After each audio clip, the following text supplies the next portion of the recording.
آج کی ویڈیو میں ہم آپ کو حق خطیب صاحب کی لائف سٹوری سنائیں گے۔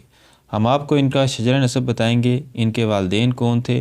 ہم آپ کو ان کے والد حضرت مصنجف سرکار کے بارے میں تفصیل سے بتائیں گے، ان کا بچپن کہاں گزرا، تعلیم کتنی حاصل کی اور کون کون سی نوکریاں کی۔ ہم آپ کو حق خطیب کے بارے میں بھی بتائیں گے، یہ کتنے پڑھے لکھے ہیں، گدی انہوں نے ہی کیوں سنبھالی اور دیگر بھائی کیا کرتے ہیں۔ ہم آپ کو بتائیں گے کہ حق خطیب کتنے امیر ہیں، ان کے پاس اتنی دولت آخر کہاں سے آئی، ان کا دربار بلاوڑہ شریف کتنا اہم اور بڑا ہے، یہاں سیکیورٹی کے کیا زبردست انتظامات ہیں، لنگر میں عوام کو کیا کیا دیا جاتا ہے، یہ حصہ لازمی دیکھیے گا۔ اور آخر میں ایک اہم پوائنٹ، کیا حق خطیب فوج کے آدمی ہیں، فوج انہیں کیوں سپورٹ کرتی ہے، طاقتور حلقوں کی جانب سے اقرار الحسن کو کیا پیغام ملا تھا۔ ہم آپ کو شف دم کی ابتدا بھی بتائیں گے۔ یہی موضوعات ویڈیو میں ڈسکس کریں گے۔ چلتے ہیں ویڈیو کی طرف۔ آج کی ویڈیو بہت خاص ہے، وقت نکال کر مکمل دیکھیے گا۔ شجرہ نسب: حضرت محمد مصطفیٰ صلی اللہ علیہ وسلم، حضرت سیدنا ابوبکر صدیق رضی اللہ تعالیٰ عنہ، حضرت سلیمان فارسی، حضرت امام جعفر صادق، حضرت بایزید بستامی، حضرت جنید بغدادی، حضرت شیخ عبد القادر جیلانی۔ شجرے میں موجود دیگر اہم نام: شجرے کی فہرست میں نقشبندی اور قادری سلاسل کے کبار اولیاء کے نام شامل ہیں، جن میں سے چند نمایاں یہ ہیں: حضرت بہاؤالدین نقشبند، حضرت علاؤ الدین عطار، حضرت مجدد الافسانی، حضرت شاہ ولی اللہ، حضرت سید احمد شہید، حضرت شاہ اسماعیل شہید۔ بلاوڑہ شریف کے قریبی بزرگ: نمبر 38 حضرت بابا محمد قاسم صادق، نمبر 39 حضرت پیر نذیر احمد، نمبر 40 حضرت پیر صوفی عبد الغنی، نمبر 41 حضرت پیر مصنجف علی المعروف بڑے سرکار۔ شجرے کے آخر میں درج ہے کہ حضرت مصنجف علی سرکار کے صاحبزادے اور جانشین حق خطیب حسین علی بادشاہ سرکار ہیں۔ حق خطیب صاحب کے والدین: حضرت مصنجف علی سرکار، جنہیں عقیدت مند بڑے سرکار کے نام سے پکارتے ہیں، تقریباً 1932 میں پاکستان کے ضلع راولپنڈی کی تحصیل کوٹلی ستیاں کے گاؤں بلاوڑہ شریف میں پیدا ہوئے۔ اس گاؤں کا نام آپ کے پردادا کے دادا حضرت بلاول خان کے نام پر رکھا گیا تھا۔ آپ کا تعلق ایک معزز سید گھرانے سے ہے اور آپ کی دادی کے ذریعے آپ کا سلسلہ نسب حضرت امام حسین سے جا ملتا ہے۔ آپ کی آمد دراصل آپ کی دادی کی ایک دعا کا نتیجہ تھی۔ روایت ہے کہ ایک مرتبہ شب قدر کی ساعتوں میں جب وہ تہجد کے لیے وضو کر رہی تھی، انہوں نے دیکھا کہ کائنات کی ہر چیز سجدے میں ہے۔ اس قبولیت کی گھڑی میں انہوں نے دعا کی کہ اللہ ان کی نسل میں ایک ایسا ولی پیدا کرے جس کی مثال نہ ملتی ہو، اور اللہ نے آپ کی صورت میں وہ دعا پوری کی۔ آپ نہ صرف روحانیت بلکہ دنیاوی تعلیم میں بھی کمال رکھتے تھے۔ آپ نے 1956 تک ڈھاکہ یونیورسٹی سے اسلامیات، اردو اور فارسی میں 3 ماسٹر ڈگریاں حاصل کی۔ عملی زندگی میں آپ نے پاکستان آرمی میں خدمات انجام دی اور صوبیدار میجر کے عہدے سے ریٹائر ہوئے، اس لیے آپ کو حضرت قبلہ صوبیدار صاحب بھی کہا جاتا ہے۔ آپ بچپن سے ہی گوشہ نشین اور عبادت گزار تھے۔ آپ کے پیر و مرشد حضرت صوفی صدیق اکبر آپ کے بارے میں فرماتے تھے کہ میں ہر ایک کا روحانی مقام جانتا ہوں، مگر اس کے درجات صرف اللہ ہی جانتا ہے۔ لیکن آپ خود کو حضرت پیرانے پیر شیخ عبد القادر جیلانی کا مرید کہتے تھے اور براہ راست وہیں سے فیض حاصل کیا۔ آپ بے حد سخی تھے۔ آپ نے اپنے گاؤں کی اپنی ملکیتی زمین غریبوں اور ضرورت مندوں کو دے دی اور کبھی واپس نہیں مانگی۔ آپ کا وصال 17 ستمبر 2003 یا 2004 کو ہوا۔ آپ کا مزار اقدس بلاوڑہ شریف کوٹلی ستیاں میں مرجع خلائق ہے، جہاں ہر سال مئی کے تیسرے ہفتے میں عرس منایا جاتا ہے۔ حق خطیب: پیر حق خطیب حسین علی کی تاریخ پیدائش کے حوالے سے دربار کی جانب سے کوئی ایک ختمی تاریخ سرکاری طور پر عام نہیں کی گئی، تاہم مختلف ذرائع اور ان کے قریبی حلقوں کے مطابق پیدائش 1979 یا 1980 کے لگ بھگ بتائی جاتی ہے۔ 2026 میں ان کی عمر تقریباً 45 سے 50 سال کے درمیان ہے۔ ان کی ابتدائی تربیت ان کے والد کے زیر سایہ ہوئی۔ حق خطیب کے بارے میں بتایا جاتا ہے کہ انہوں نے روایتی اسکول اور کالج کی تعلیم بھی حاصل کی۔ والد کے برعکس حق خطیب نے سوشل میڈیا کا استعمال کر کے اپنی گدی کو ایک نیا رنگ دیا۔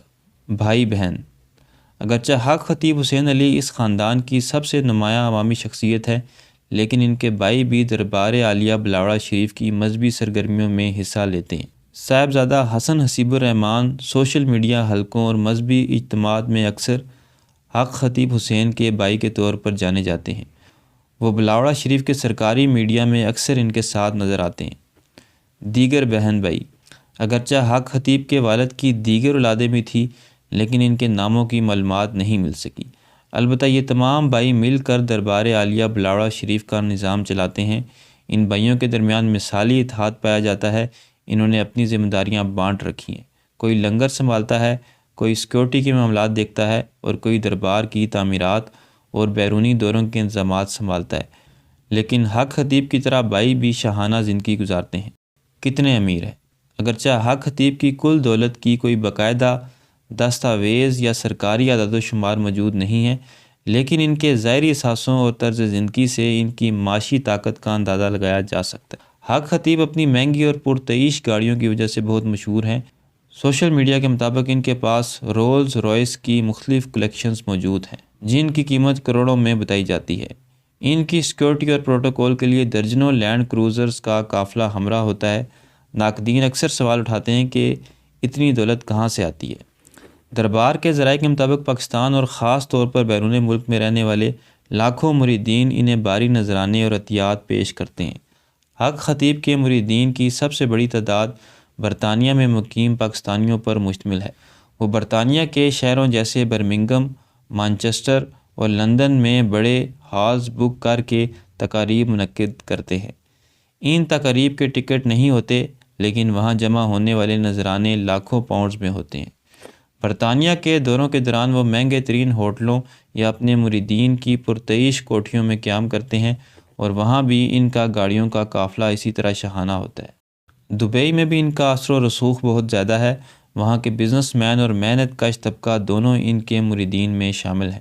دبئی کے دوروں کے دوران انہیں اکثر پرائیویٹ جیٹس اور لگژری کاروں میں دیکھا جاتا ہے۔ دربار شریف کتنا بڑا ہے؟ دربار عالیہ بلاوڑہ شریف کا سیکورٹی نظام اور لنگر دو ایسی چیزیں ہیں جو کسی بھی دیکھنے والے کو حیران کر دیتی ہیں۔ حق خطیب کے دربار کی سیکورٹی کسی عام مزار جیسی نہیں ہے۔ دربار کے داخلی راستوں اور حق خطیب کے گرد ہر وقت درجنوں مسلح گارڈ موجود ہوتے ہیں۔ یہ گارڈز عام طور پر کالے یا خاکی رنگ کے یونیفارم میں ہوتے ہیں اور جدید اسلحے سے لیس ہوتے ہیں۔ پورے دربار اور گرد و نواح کے پہاڑی راستوں پر سینکڑوں کیمرے نصب ہیں، جن کی مانیٹرنگ ایک مرکزی کنٹرول روم سے کی جاتی ہے۔ دربار کے اپنے مریدین پر مشتمل ایک رضاکار فورس بھی ہے، جو لنگر، پارکنگ اور بھیڑ کو کنٹرول کرنے کا کام کرتی ہے۔ بلاوڑہ شریف کا لنگر خانہ اپنی سخاوت کے لیے مشہور ہے۔ روزانہ کا مینیو: عام دنوں میں دال، سبزی اور روٹی فراہم کی جاتی ہے۔ خصوصی ایام اتوار، جمعرات، ان دنوں میں جب ہزاروں لوگ جمع ہوتے ہیں تو لنگر میں گوشت کا سالن، پلاؤ اور نان تقسیم کیا جاتا ہے۔ میٹھا اور مشروبات: بڑے اجتماعات میں زردہ یا کھیر بھی مینیو کا حصہ ہوتی ہے۔